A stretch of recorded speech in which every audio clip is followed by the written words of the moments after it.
Everybody ready? Yep. Let's go. Ahsoka! 4 Midwest Guys presents Star Wars Rebels HQ. Battles leave scars. Some you can't see. Holocron. I'm afraid it's changing him. I will never let my friends get hurt again. Your anger gives you strength. Governor Price, these rebels have proven particularly stubborn. How do you intend to solve this problem? I need someone who sees a bigger picture. To defeat an enemy, you must know them, not simply their battle tactics, but their history, philosophy, art. I must become more powerful. Split the treasure. Oh, that's a classic. One last glorious day in the Grand Army of the Republic. Jedi and Sith, the light and the dark. They'll be the architects of their own destruction. The key to destroying the Sith.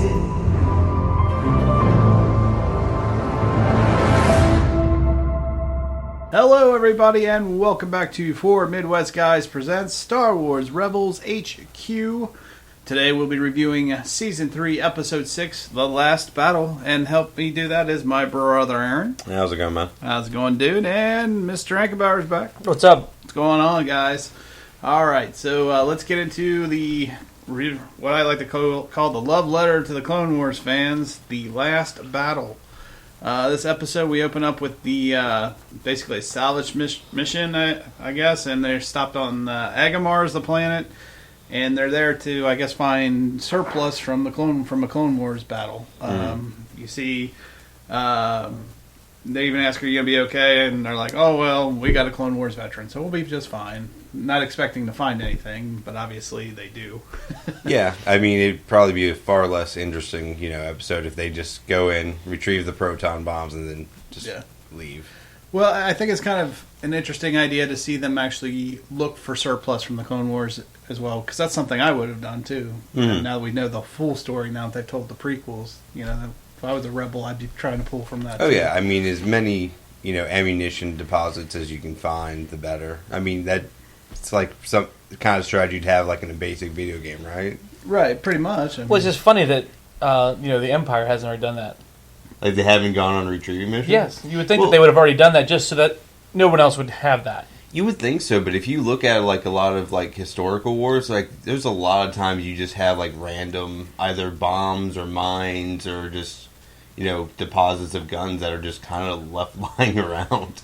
Like it costs more to go around retrieving them all than it does just to abandon them. What a good point, though, Brian. As Palpatine, I would probably want to de-arm everybody.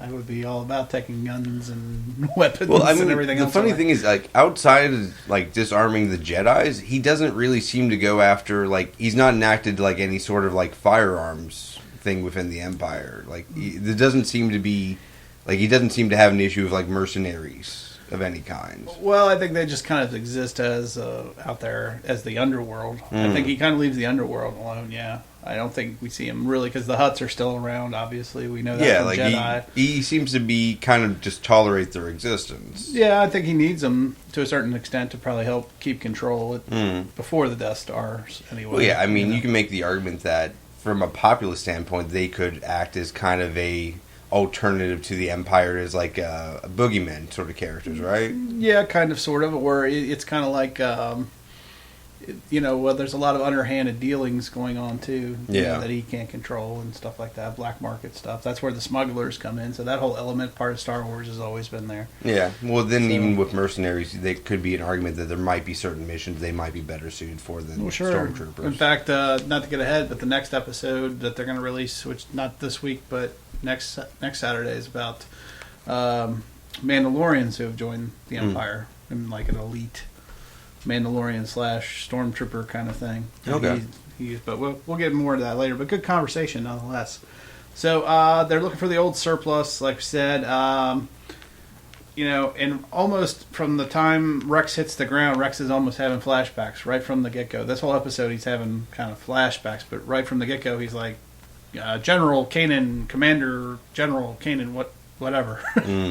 So he was thrusted back into kind of a familiar scenario, and he kind of had that old programming kind of kick in for him. Yeah, literally, and they kind of get into that later. That that it's not just the robots that have programming, but the clones were bred and programmed genetically for fighting and for that. Well, I thought they actually also had like some sort of like training thing, like that was like a program in their head. They had like a chip, and that's where Order 66 comes from. That's where they rebel against the Jedi. They kind of the chip. Well, they were. He's had his removed. But a lot of the clones were like aged like artificially, right? Like at an advanced speed. So you'd have to have something to kind of compensate education in that as well, I would assume. Yeah, they were given. I'm sure they were fed some sort of genetic programming. Like he said they it's part of their programming to be soldiers, to be active in war and combat and whatnot. But yeah, we'll explore a little bit of that later. But I kind of liked how Ezra found an old head of an old battle droid, and he's like, these things don't look very menacing. Yeah, they never really did.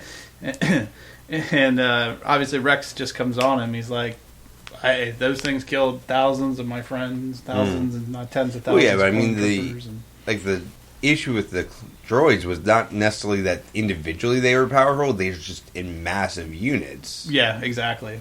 Which was the whole strategy behind them. It wasn't because they're not accurate at all. It's just there was just tons of them. Yeah, essentially, it's just there's many droids that have a blaster on the field. See what happens. Yeah, we also hear that that's where what he calls the robots clankers. That's where that comes from. Is from the Clone Wars as well. So that's another reference or throwback, I guess. So eventually they move on, and we're inside the weapons depot, and basically it's guarded by a ray shield, and Ezra's like, what's a ray shield? And bam, they're hit with a ray shield. Because they're going after those proton bombs they actually find, which is what they're there for. But I thought it was kind of funny that, it's kind of funny to see the two, the prequel era starting to mix with the classic trilogy era, because the ratio was definitely something we saw in the prequel era that hasn't really been utilized in the classic. So a lot of mixing. This is it's one of those funny things. Like you look at like the prequel films, and there's a lot of technology that never shows up like in the classic trilogy.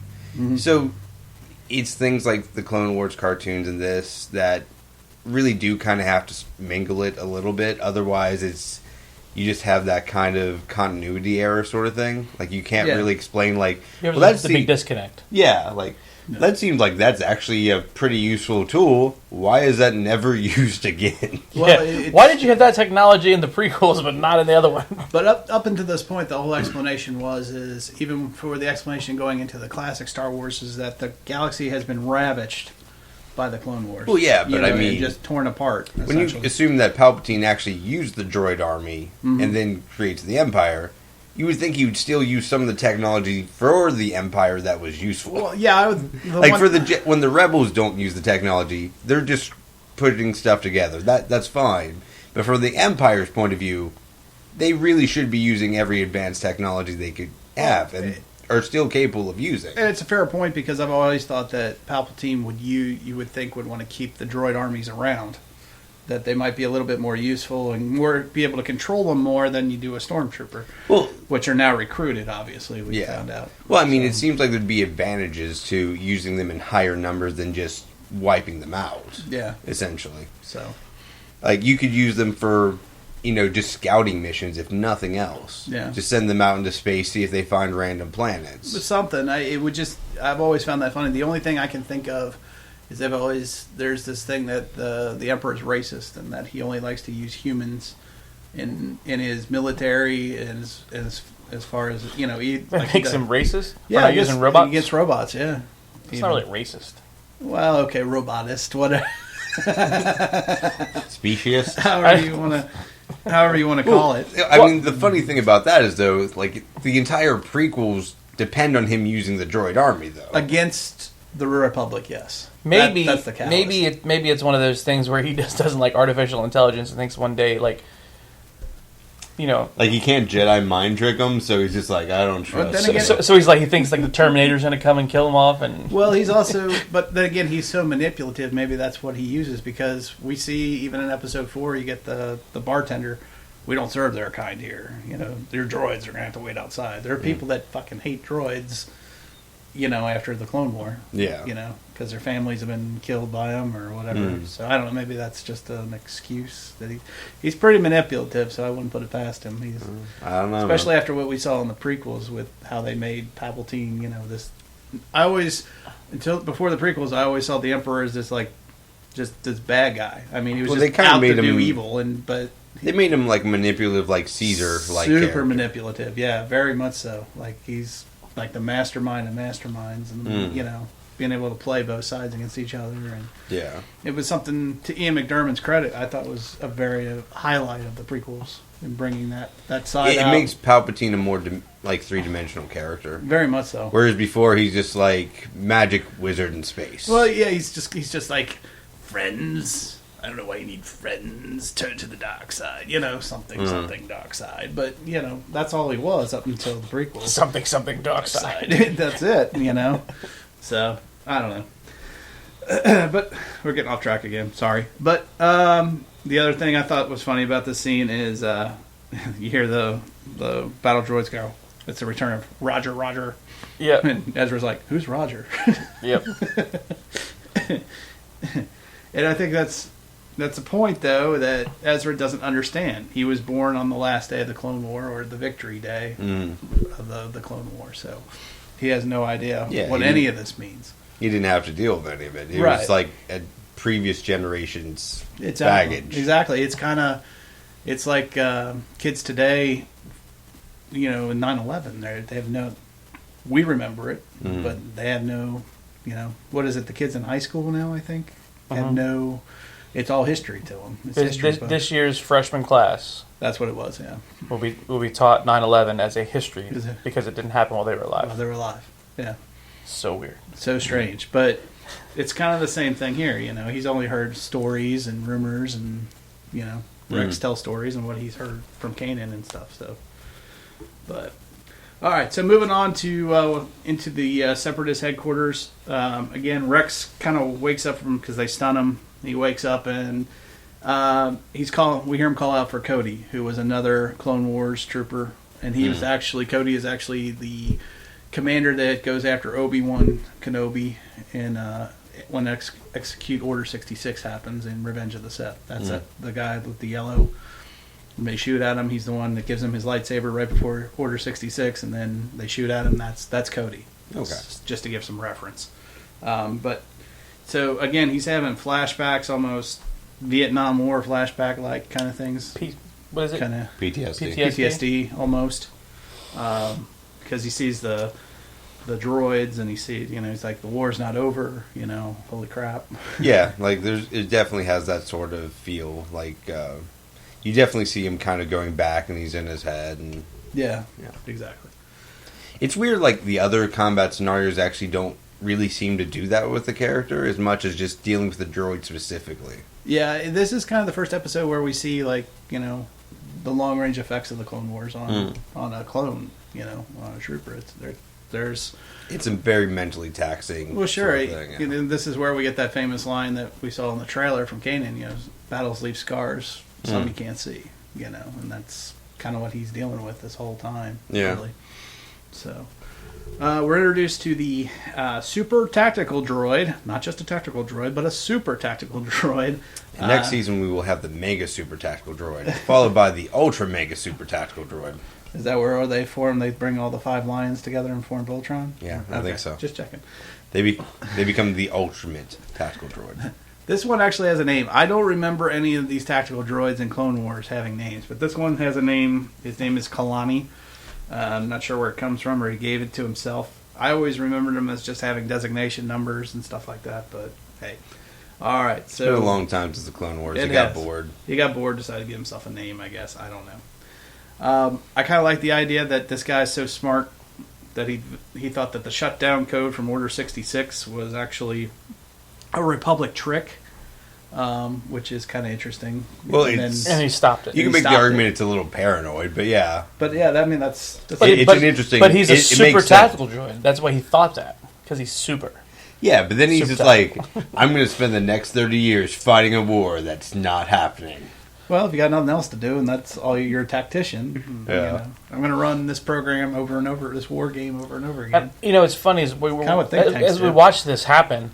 I wonder how many more of these type of places there are where there's a super tactical droid that said, I don't think so. Exactly. Yeah. Well, there had to be at least a couple, because you actually do see like the stormtroopers that come later on to deal with the droids. They're like, oh, you know the protocol for this, and then they start shooting them. But they also say you don't see many of these anymore. Which it's kind of that was, I was going to talk about it later, but yeah, that was kind of a cool moment for me to see. Stormtroopers versus the battle droids. Well, it's just one of those things. Like, if there is like any form of protocol for dealing, like, apparently when they do survive, they actually do form large units or nest sort of things. Yeah, maybe. So clearly, it does happen. I guess it has. Yeah, there's stormtroopers that are referencing it anyway. I don't know if they were talking about them or if they were just saying this is what we always do. Yeah, kind of thing. So I don't know if it was necessarily about them or if this is. All right, let's do what we always have to do. Let's blast them. Once again, you go back to the droids, position on like how they win wars. It's just by sending in as many as possible. Yeah. So if any survive, they probably did form groups and. Yeah.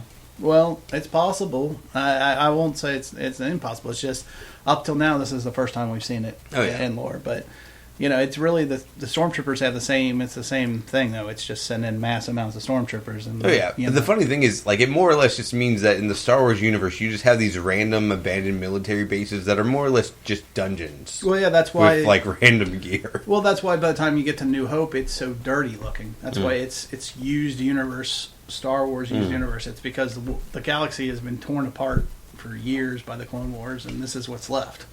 The Empire has squeezed all the resources from the galaxy since, or is starting to, and now that's all that's new is the Empire. The Empire is the new, the pristine. Everything else is just whatever anybody can find and scrape together kind of thing. So, at least that's what they say. All right, so... Kind of on a funny side note about Order 66, it was actually given by Darth Vader on Mustafar, on slash Anakin, when he says, the Emperor says, give the shutdown command. All droid units must shut down. Well, yeah, but I mean, you can make the argument that's arguably just him following the Emperor's orders as well. Well, it was. It's just I just thought it was interesting that this tactical droid disobeyed Darth Vader. All right.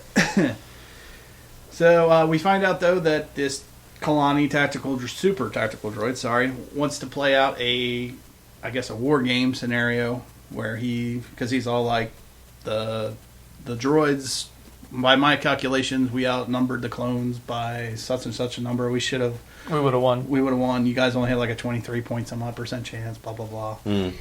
Now, I want you to fight in this game so I can prove my theory right. Prove my theory right and end the Clone Wars the way I want to. On my terms. Yeah, but it doesn't really end the Clone Wars because the Clone Wars already end. He wants that one last battle. In his mind, it's still happening. He wants that last battle, that last victory that says, that, hey, I was right. I was right. Yeah. Even though this is not how it happened, it would have happened this way. That's his point. So rather than be executed, they agree to this. Yeah, and then they keep Zeb hostage, which was funny because Zeb's like, I'm not going to play your war game, but apparently Lasats were not in the Clone Wars, so therefore it was perfectly fine. Yeah, that's fine. You're out. Wasn't Zeb actually in the Clone Wars though? I've never heard one way or the other. If you look at him talking about all his older battle stories, isn't that offshoots of the Clone War? I kind of think it was just as the captain of the guard. For the royal family or whatever of Lasat, I guess. But yeah, I've never heard one way or the other till now whether he was part of the Clone Wars or not. So apparently, though, his race wasn't. So I don't know. But you have to. There might be something to that though, because it might have been after the Empire invaded his home world. Oh, okay. I think is what that it might was. be it. Yeah. Now that I think about it. So. But we already talked about the whole programming thing, where Rex basically they bring up the whole programming thing. It's like he wants to satisfy his programming, and Rex says, "Well, it would satisfy mine too because I was bred." Yeah. Going back to the whole Clone Wars being bred. It's just the thing that's kind of bugged me about it is even if you are programmed to think that way, aren't you want to be when you still be an individual at some point, or do you think they've genetically taken that out of them? I don't know, man. Want to do your own thing at some point? Culturally programmed things can be really hard to kind of get rid of, especially once you kind of go back into old scenarios in which they're actually kind of made. Okay. So yeah, I mean, you do exist as an individual, but every individual does also live with cultural programming. So it's one of those things like, and in his defense, he has a justification reason to rescue Zeb to where he can kind of just give in to the old temptations a bit. Okay. But it just makes me wonder if they had one. What would the clones have done? Would they have become rebels themselves because they would want to keep fighting? Or do they just go on as like a mercenary group? Yeah, just all we do is fight. That's what we do. Keep going. If they had gotten a victory. Now, granted, they were decommissioned, I guess. So I just wonder if there are clone mercenaries out there. Well, I mean, you look at Rex himself. That's not far off. It is that Boba Fett is a before the prequels. Yeah. Now after with the prequel backstory, unless they go with the whole Boba Fett. Somebody else picking up Boba Fett's helmet kind of thing, and they might be able to put it back in. But yeah, I just wonder if there are like mercenaries out there that are former clone troopers, and because they can't stop fighting. Well, there'd also be some that would probably move into other areas, depending on like what they did when they were actually in the Clone Wars. But because I'm sure they had different positions to where their different skill sets would come out. But yeah, I mean, I'm sure that a lot of them did. Or even when you see like Rex, like when he's introduced in Rebels, he's kind of just retired. So, right. I mean, that might be the case for quite a few of them as well. Okay. All right, let's move on. So Chopper finds a new Phantom. I'm not sure if I really care for this, but he reactivates an old Nemoidian escort shuttle to send a distress signal. This thing has no weapons on it. I do remember being used by the droid army, like General Grievous would get on and off of it, from what I remember in episode 3. Yeah, it's a basic looking ship. It's just a shuttle. There's nothing to it. It's not the shuttle that they drive from in episode 4. Or not episode 4, but whatchamacallit, when Luke and all them are like, oh, this is a... You talking about Return of the Jedi? Return of the Jedi. No, that's the Imperial shuttle with the wings that fold down. Okay, yeah. Because they're like, we got this shuttle, blah, blah, blah, blah. I'm like, ooh. Using a stolen Imperial shuttle, a secret code. No, it's a different shuttle. This is just... I don't even like the look of this thing, because it's just a big fin. I didn't either, and I'm like, they're like, it's the new Phantom. I'm like... The old Phantom's 10 times better. Well, it was also 10 times smaller. Yeah. And it attached to the Ghost. I've already seen a still image where they actually put this thing on the back of the Ghost. So it does look very odd looking. I'm like, because it would make it so big. Yeah, it looks very odd. It would be just like Voltron, connecting all the pieces. I've also Except they're maybe in the form of a shark. And I've also seen a picture of this thing. Sharknado 5. Oh, God. Not Sharknado. Oh, Jesus. But I've also seen... I've never watched it. Was it bad? Yeah, I've seen one, and it was enough. Oh, I didn't watch any of them. You don't. It's not worth your time. I know people love it, but I know it's got a cult following, but yeah, it's bad. Anyway, so I've seen a picture of this thing in Lego form, and it looks like they add weapons to it and stuff, but... Yeah, well, I would assume they give it, like, at least a decent paint job or something, right? Yeah, they do. Make it they even told Sabine she could paint it. Right. It's going to get a makeover, and they're going to add weapons to it, I guess, but... It's makeover week on Rebels. Or it's the it's been that season. Yeah, I prefer to think of it as like Ezra's got new haircuts. Sabine has a new haircut. Yeah. They got a new Phantom. They're going to paint it up. The Phantom got a new haircut. I prefer to think of it as more of an A-Team makeover where they used to, take cars and put machine guns on them and stuff. Anyway, I'm kind of dating myself there, but Phantom pulls in for a Pimp My Ride. Pimp My Ride. BA comes out and starts tuning it up from 18. I pity the fool. Anyway, well, here's an old car, and here's it with a machine gun. Here's an old van, and here's it with a machine gun. Exactly. So yeah, I'm sure they'll retrofit it, which it does fit the MO, I guess, of the Rebels. You know, they're always salvaging whatever you can. Yeah, scraping stuff together. I'll final judgment until I see the final product, I guess. But just not crazy about it. We'll see. So just thought I'd bring it up real quick. I didn't think it was. I don't know.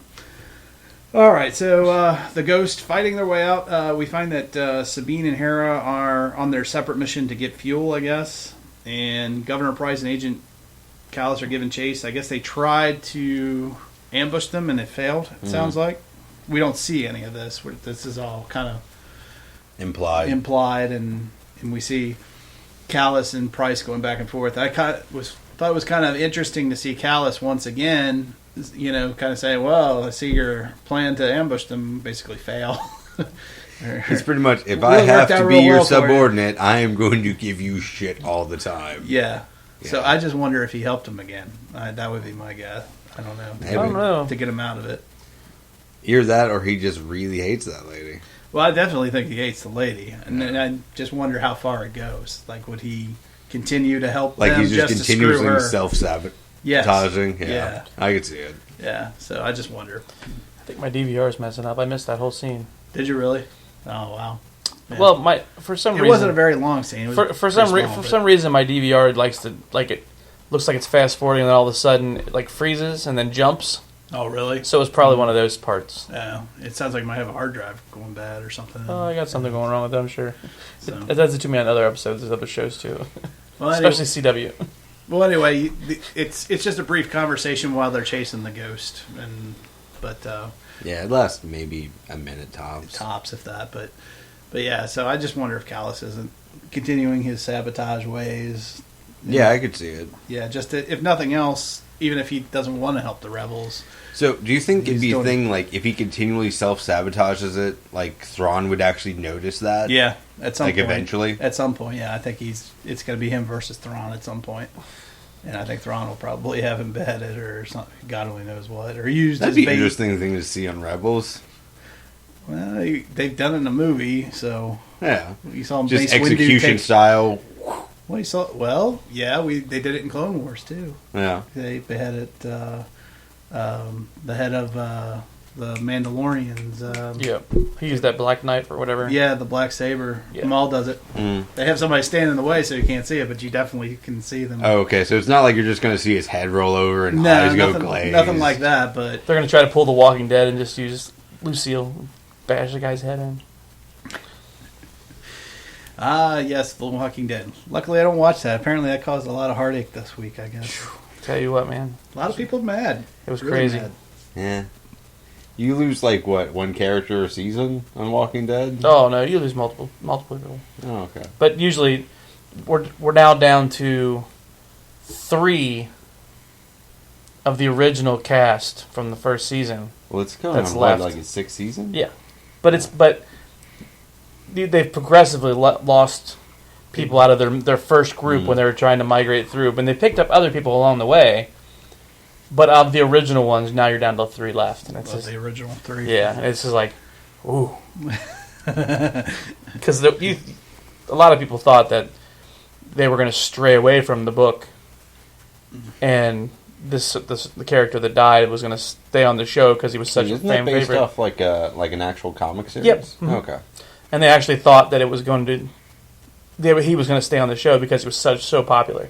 And they still killed him off. And it was just like, what? They got you. So one other thing real quick on that scene that we do find out that they get Chopper's distress signal before it gets to the Ghost, and they dispatch the Empire after them. So that was the other thing we see. So we know the Empire's on its way. Yeah, that's why you actually see the Stormtroopers kind of coming in later. That's the whole reason for it. All right, so finally we get to the last battle of the Clone War game. We saw a lot of old Clone War strategies deployed by Rex. We saw the sword and shield maneuver, which they had to explain to Ezra because Ezra's completely clueless. Mm. Do what? What's sword and shield? And that's Well, where, yeah, but I mean, a lot of the Clone War tactics probably did involve having Jedis working alongside the clones, and that's not necessarily something Ezra has to worry about too much in the more stealth-like missions. Yeah, I also like how they deferred to Rex here because he had more combat experience, obviously. Yeah, especially in this scenario and acting against droids. So it was kind of cool to see him call out the thing and just see Kanan and Ezra kind of fight side by side. So, which I thought was kind of cool. But we also see Rex in that command element very... he's kind of harder on Ezra this whole time.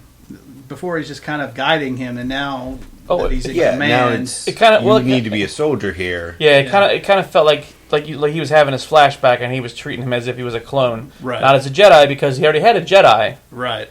So he was treating him more so as a fellow clone that he was in charge of, and he was like, you have to do this on time. You have to do exactly what I tell you. You have to do this and this and this." Right. And Ezra's like, "Hold on a second." Yeah, I mean, he basically reprimands him. I mean, like a drill sergeant would do. He's like, "We're in this war scenario here. You need to do this as you're told."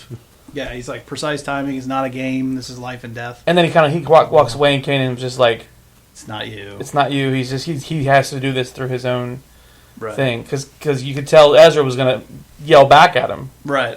And he was just like, no. Where Ezra was kind of even hurt, kind of like personally hurt by the whole thing. Like, he has to finish this battle his way, and that's where we see Ezra start putting 2 to 2 together and goes, well, so does the battle droid, and he does as well. So because he magically understands.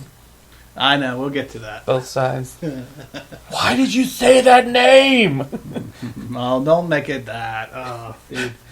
The super droid's mom's name is Martha.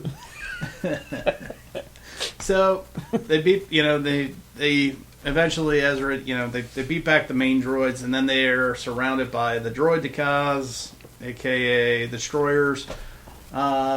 This is the rolling balls with the they were actually the one robots that seemed useful. They had like multiple functions that made them actually pretty decent robots. They're really the only robots that the Jedi have ever had trouble with, even from Episode 1 when we first see them. Well, you have not only like the actual like dual guns, you have the quick maneuvers with the rolling kind of combat abilities. Then you have the shield on top of it. Yeah, which is actually pretty functional, and it's amazing more things don't have that. Well, it does. It's a good question to ask, and it's one that I think people have asked before: is why don't they just make more of these?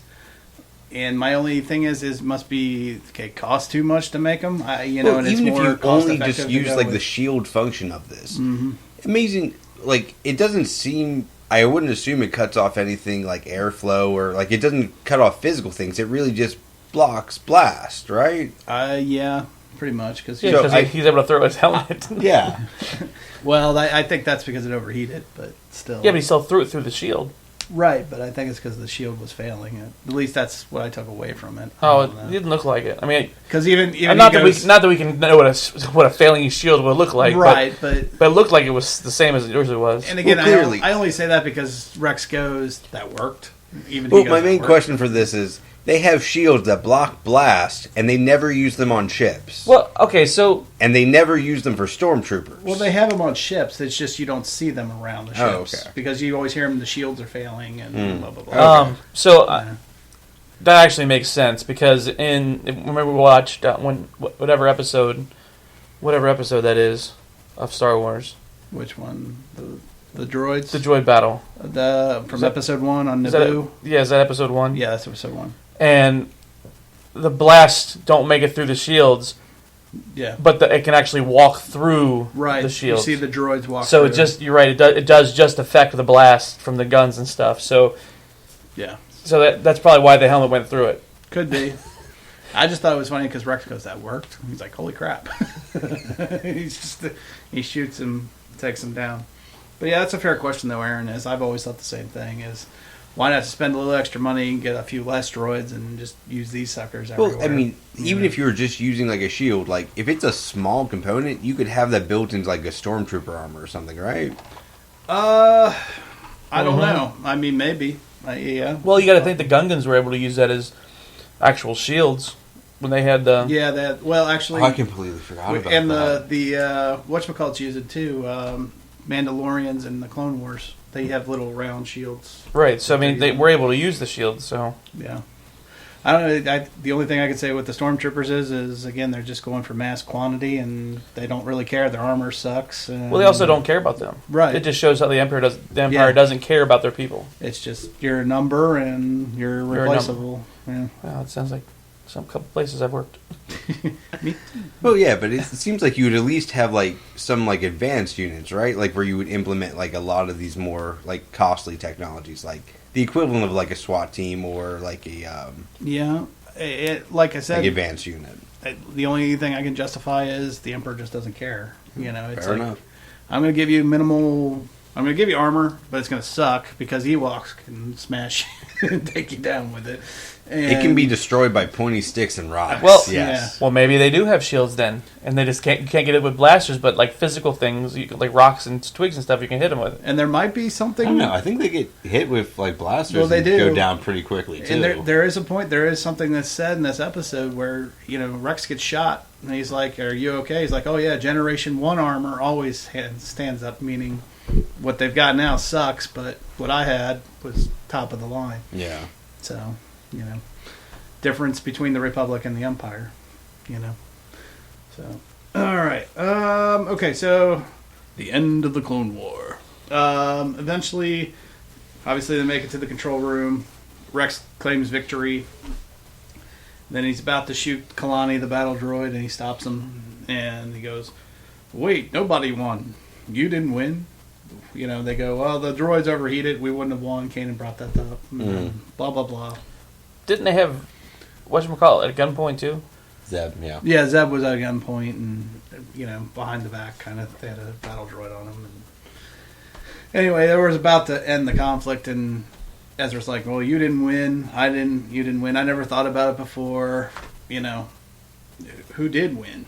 The It was Jedi. The Empire. It was the Empire one. Right, yeah. The Jedi were wiped out. The droids were deactivated, and the clones were decommissioned. You guys never got a chance to finish the Clone War, obviously.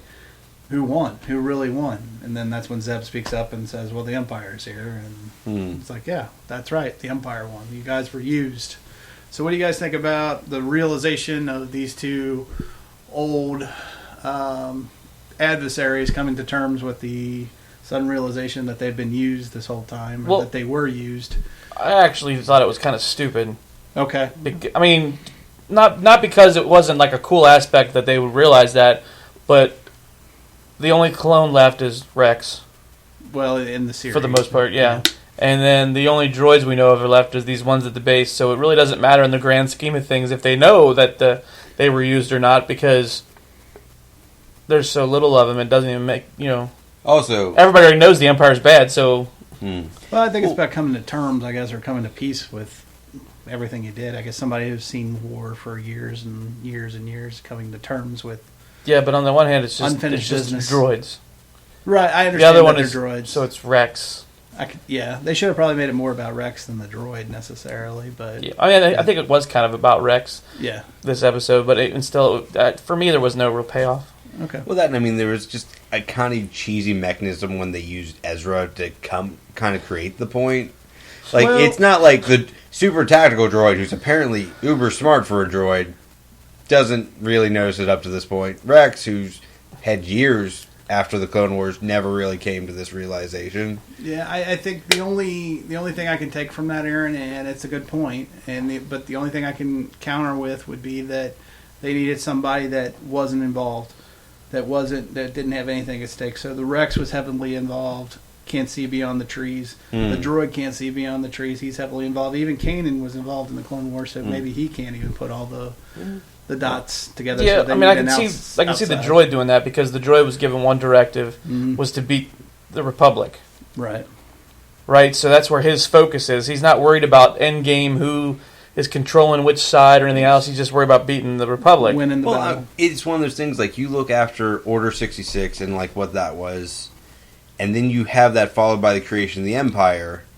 You would think characters like Rex would have a bit more, like, introspection on, like, the whole, like, series of events. Well, I think Rex did. I think Rex already understood, but I don't think the clone. I mean the droids did. Mm-hmm. Probably not. I think even, again they're droids, so why does it matter? But regardless. Well, I think as far as them coming to peace, maybe with each other, they can't see beyond the trees. That's the only thing I can take away from it. I agree. It was all kind of put together very quickly and They tried to build it, but I think again it comes down to the time limitations. You know, we've got 22 minutes to tell a story. Maybe kind of wrap it up. Maybe it should have been a 2-part episode. I don't know. What? Maybe this a 2-part episode? Yeah, maybe.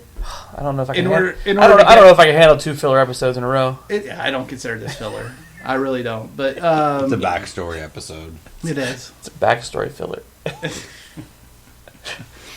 All right. So, but it's a love letter to the Clone Wars fans. Oh yeah. Mm-hmm. That's what I call it. Okay. All right, so they make the connection, and they decide to join forces against the Empire. I like the idea. I liked seeing the battle droids again. We talked about it a little bit coming up against the stormtroopers. I just thought that was kind of cool. It. Yep. Yeah. It was like new meets old. Old, yeah, kind of a thing. It was like, oh, cool. Kind of the Star Wars nerd in me going, oh, sweet. Oh, I just really loved how the droids were like, hey. We're here to greet you. Hello, greetings, blah blah blah. And they're just talking to themselves. Oh, let's just know the thing, right? Yeah. Don't see many of those anymore. I'm surprised they're still working. All right, you know what to do. Yeah, just the difference in just personality to meet each other was just amusing. Yeah, it was because they're basically the same. I mean, really, when you in terms of what they're used for, yeah. Yeah. One's a mechanical version, one's a biological version. Yeah, very much so. I also liked how Kalani planned to use the Jedi to deflect the blaster fire at the bombs. Because he knows how bad they shoot. Yeah, he already knows. That was hilarious. He goes, we're really bad shots. So you guys deflect them. Well, because you can aim better than we can. How does that work? That he knows that limitation. That he knows he has to use them in mass quantity to get them to be effective. Well, it's funny because when you're watching the Clone War, you're watching the Gungan battle or whatever, and I was watching the same thing. I'm like, where the hell are they shooting? Because you can see them going everywhere. Where the fuck are they shooting at? It's just mass quantity. They were Gen 1 robots. They didn't have any aiming function. Well, no. Pull trigger, pull trigger, pull trigger, pull mass trigger. Quantity, pull trigger. just millions of them. That's how my other thing I was wondering, when they did combine forces, and they realized that they both had a common enemy. Yeah.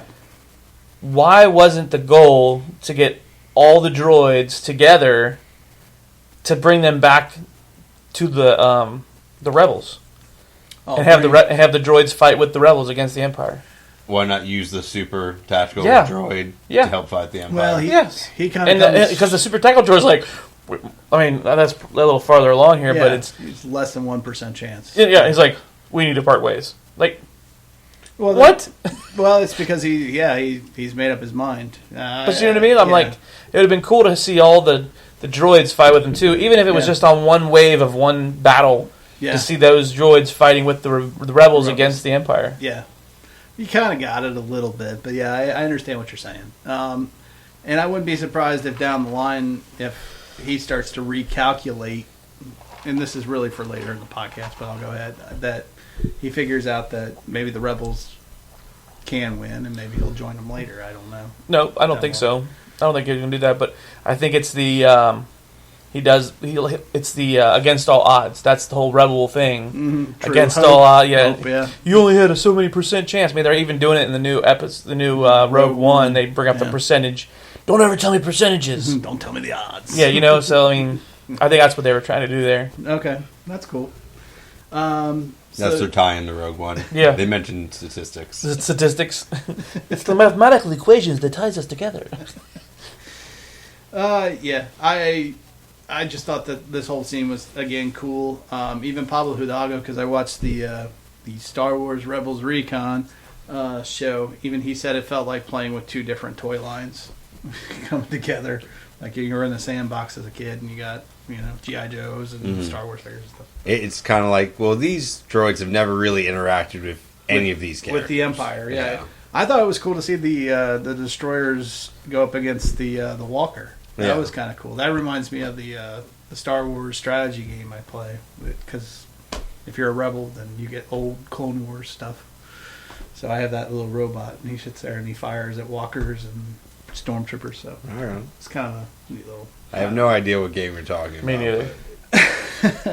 If I could remember it off the top of my head, as usual, I go blank when I start talking about things like this. But anyway, it's a Star Wars strategy game. You can play it on your phone. Oh, it's an app. Yeah, it's an app. Oh. So, but it's a fun little game to play. I still can't find it. So you have a lot of shit on your phone. I have way too much shit on my phone. All right, so leaving Agamar, both Rex and Kalani agreed that the Clone War is over.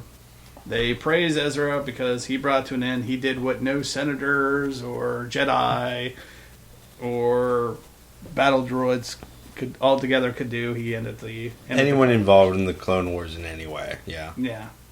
And I guess my thing is, of course, they were, because they were being coerced by Palpatine the whole time. I mean, they're being played against each other.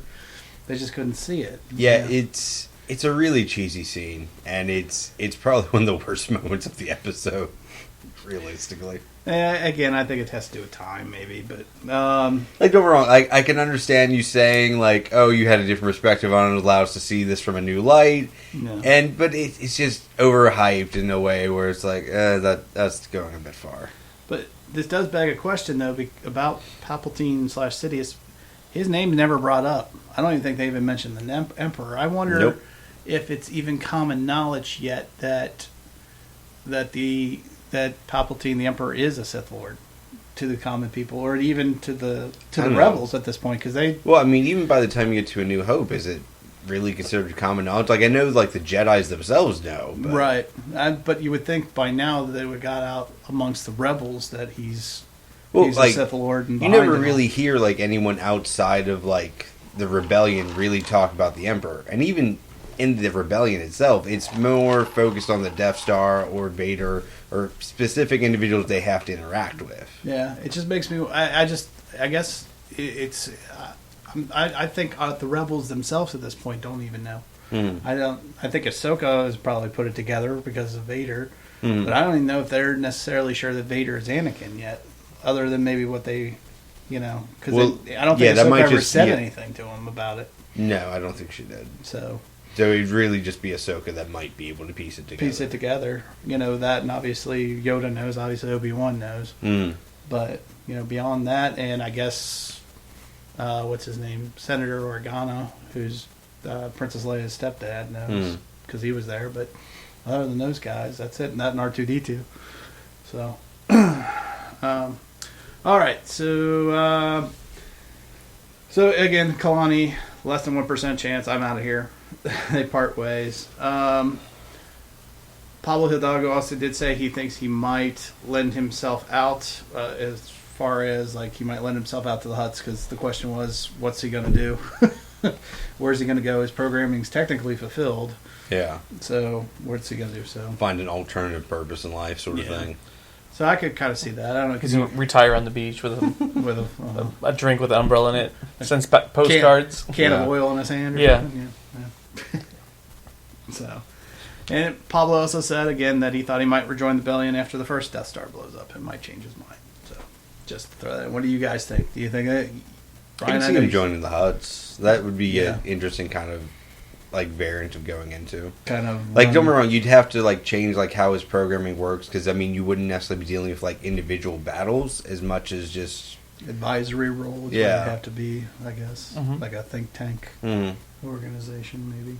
But it'd be an interesting switch. I could see him like right next to Jabba the Hutt, whispering in Jabba's ear. There's only a 25% chance that he's got a detonator. I don't know, something like that.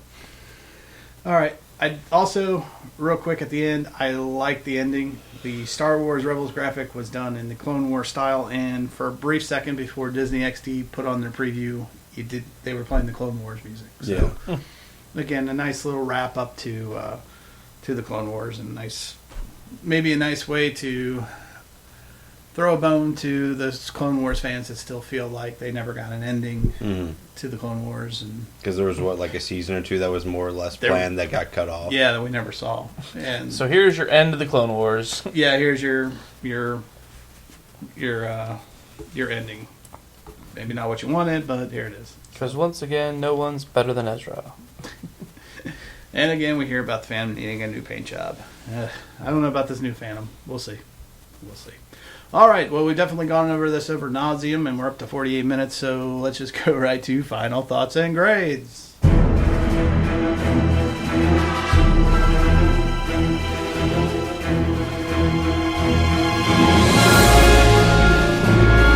All right, Aaron, I'll give you the first final thought and grade, sir. I'd probably give the episode like a C.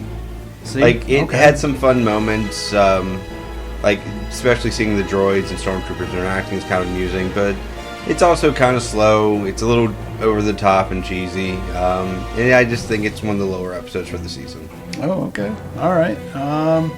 I'll actually go with a B+, because to me it's a love letter to the Clone Wars fans again. I think they're throwing a bone to us. I think they're saying, here's nostalgia, a little bit of nostalgia thrown in. I think it's good backstory for Rex and flushing out that. I like how they used Ezra as the outside character looking in at the whole situation. So to me, it's not the best episode, no, but I don't think it was a horrible episode either. So I give it a solid B+. Brian? I'm going to go with a C as well. Really? Thought it was an average episode. To me, it felt like filler. Really? Oh, I definitely. Yeah, there was.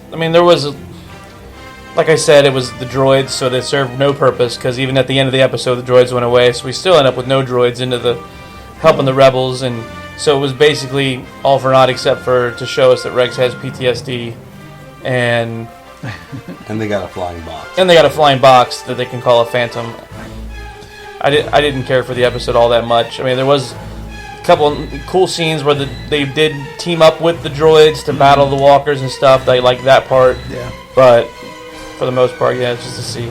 Yes, yeah, okay, that's fair. I just like the nostalgia of it again. I was a big Clone Wars fan, so maybe that had something to do with it. Maybe not. I don't know.